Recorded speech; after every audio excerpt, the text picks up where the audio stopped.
माता की मंच पर उपस्थित हम हमारे श्री महंत जी पूजनीय नारायण गिरी जी महाराज और हमारे प्रतिनिधि सांसद श्री अतुल जी और दो नाम प्रमुख मैंने लिए, बाकी सभी उनमें समाहित ऐसा मान लेते हैं। और यहाँ उपस्थित सभी गणमान्य लोग और मेरे बहुत प्रिय पत्रकार बंधुओं, जब भी हम हिंदुत्व की बात करते हैं तो दो तीन चीजों की बात हमें जरूर करनी चाहिए और चीजें ध्यान रखनी चाहिए। पहली चीज, अगर हम ये समझते हैं कि हिंदुओं के खिलाफ एक आंदोलन केवल भारत में चल रहा है तो ये गलत है। हिंदुओं के खिलाफ, सनातन संस्कृति के खिलाफ ये आंदोलन आधुनिक रूप में अमेरिका से शुरू हुआ था।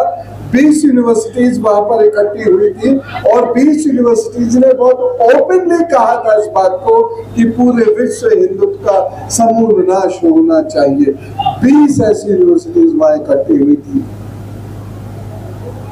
आज 350 बामुश्किल 350 हिंदू परिवार रह गए। हिंदू और सिख दोनों एक ही है और तो ये कुल 350 परिवार रह गए अफगानिस्तान में। बांग्लादेश के सरकारी आंकड़े भले ही कुछ कहते हो, लेकिन आज भी तय बात यह है कि 67 जिलों में से 47 जिले लगभग हिंदू भाई बहन हमारे ऐसे हैं जो वहां पर लगातार अटैक झेल रहे हैं। पाकिस्तान की हालत किसी से छिपी नहीं है। अब हमें करना क्या है, ये ध्यान रखना होगा। सबसे पहले जिस चीज का ध्यान रखना होगा वो यहाँ पे एक होने की आवश्यकता है।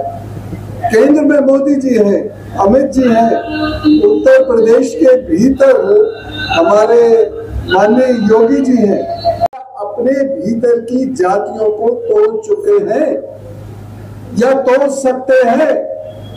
और जो समाज अपने भीतर ही बटा हुआ है वो समाज संगठित नहीं हो सकता। वो संगठित होकर कभी संघर्ष नहीं करेगा। संघर्ष करेगा भी तो उसके संघर्ष में भेद पैदा हो जाएगा और उसको तोड़ देना बहुत सरल हो जाएगा। जातियों में बाकी भी मजहब बटे हुए हैं, लेकिन वो कभी पता नहीं लगने देते। हमारे यहाँ जातियां पहले आ जाती हैं और उसके बाद फिर हम अपने आप को हिंदू कहते हैं। जिस वक्त हमने अपने आप को हिंदू कह दिया उस वक्त ये जाति भेद बिल्कुल समाप्त होना चाहिए। और हम लोग यदि ईश्वर पर विश्वास करते हैं तो ईश्वर बड़ा और छोटा कैसे हो सकता है।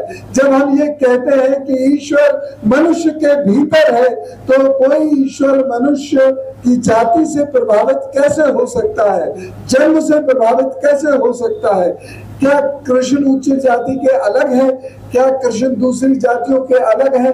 जब ऐसा भेद है नहीं तो हम ये भेद करने वाले कौन होते हैं।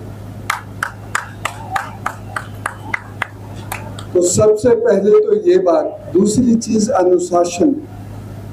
देखिए कहीं कहीं आपको राजनीति से भी दूर जाना होगा, क्योंकि अनुशासन के बिना आप सोचे कि संगठित होकर कुछ विशेष कर देंगे, ये संभव ही नहीं है। मैंने बहुत सारे आंदोलन भी देखे हैं, मैंने फौज को भी करीब से देखा है, मैंने दूसरे देश के इतिहासों को भी देखा है। तो आप हमेशा याद रखें अनुशासन बहुत महत्वपूर्ण है। और जो तीसरी बात हमारे पूजनीय श्री महंत जी ने कही थी यहाँ पर कि हमें हथियार चलाना आना चाहिए, हमें वीर होना होगा, हमें डटकर मुकाबला करना होगा। क्योंकि मुकाबला अगर आप ये सोचते हैं आपके केवल गली मोहल्ले के मुसलमान भाइयों से है, ये गलत है। मैं आपको आंकड़ा देता हूं, 24-25 तारीख में लगभग 40,000 किलोग्राम RDX बांग्लादेश क्यों पहुंचा। इसका प्रयोग कहां होगा। और पाकिस्तान से ये पहुंच रहा है सामान, इसका प्रयोग कहां होने वाला है।